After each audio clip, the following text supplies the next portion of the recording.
Hello, Magnet Newsroom. Welcome. I'm Kelsey, and I'm going to be your interviewer today. And we're joined here by Pamela Brown, Rockdale County Board of Education.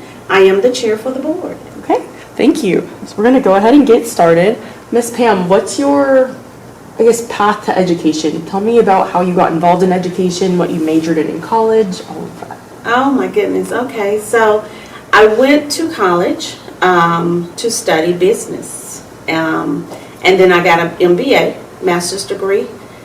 And I worked in the energy field. I worked for Southern Company. This is my 38th year with the Southern Company. And my background is not in education. I started out just being an active parent and just getting involved, learning how to support my students in school. And I tell my kids every time, I went to third grade already. This is my fourth time going to third because I have 3 kids. I went fourth grade 3 times. But what started out as a support for my students turned into an advocacy for other students and parents, because they saw me getting results just by being an active parent.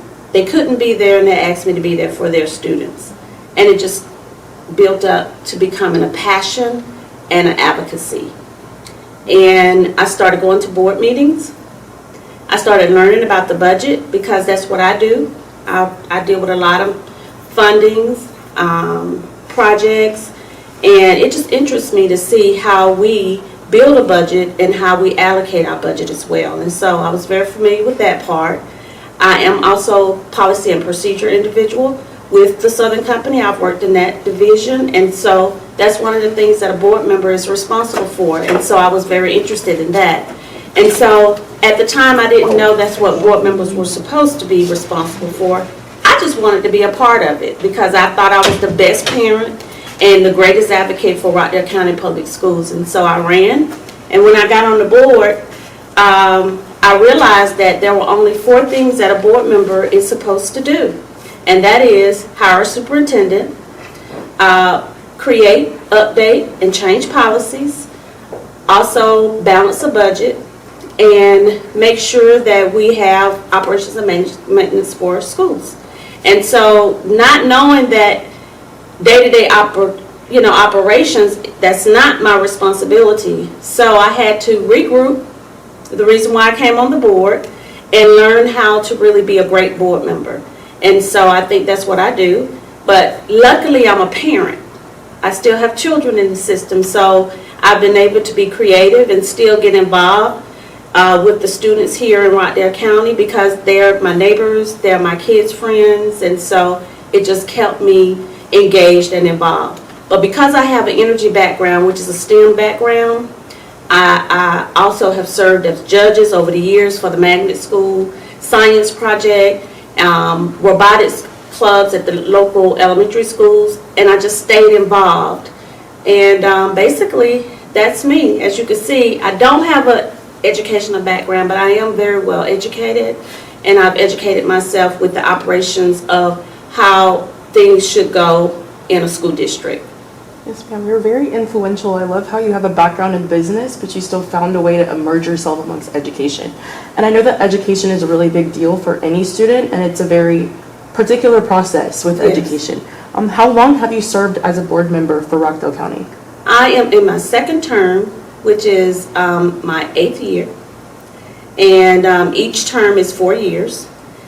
Each term I focus. Like I said, I'm a budget person. I like to make sure that we have funding so that we can do the things we need to do for students. And so each term I've focused on our budget. When I first got on the board, our fund balance was below $1 million. Now we're at $58 million, and which is important because when you have funding, you can provide resources. You can also make sure that we are doing things to attract the best educators, and also to afford opportunities for students to do things outside of the school district where they can learn and grow. I know Miss Basket likes to inspire us to try to find our why. What was that moment for you that really sparked that you were doing the right thing and that you knew that you were in the right career path or field? Well, the career pathway field, you mean in college? Yes, ma'am. I really went to school. I wanted to be an engineer. But I felt like it was too hard. The math was just really hard, and it was overwhelming. But I was very good in math, and so I started taking business courses, and I was acing them out because I was good. A lot of business courses like accounting, finance deal with numbers, and so I did well with that. But what I've learned, what my passion was all about, I was able to come back and start robotics programs, engineering programs, get involved with engineering programs in the school district to help my students and then their friends and their peers to learn how to do those things. And because I was in the energy industry, I'm surrounded by lots of engineers, principal engineers, and so that's always my topic. That's always my interest, even though I started out in the business field. So I don't know that that business was a passion for me. I think I just did it because I could. But my passion was about STEM. I really love science and technology, engineering, and math. And I was able to live my dreams through you all, through my students, and of course their friends. Wow. What advice would you give students who are struggling to navigate what career path they should choose, or if they're feeling a little bit discouraged because their career choice didn't necessarily work out? I think that what I could have done was explore. I think it's so important. You all have the opportunities to explore and also find interns through your CTAE pathways. It's important to take advantage of those programs. That's why I'm here, to make sure those programs are robust, that you have access to career opportunities while you're in high school, but also to be able to do interns to learn what does it feel like to be in that environment.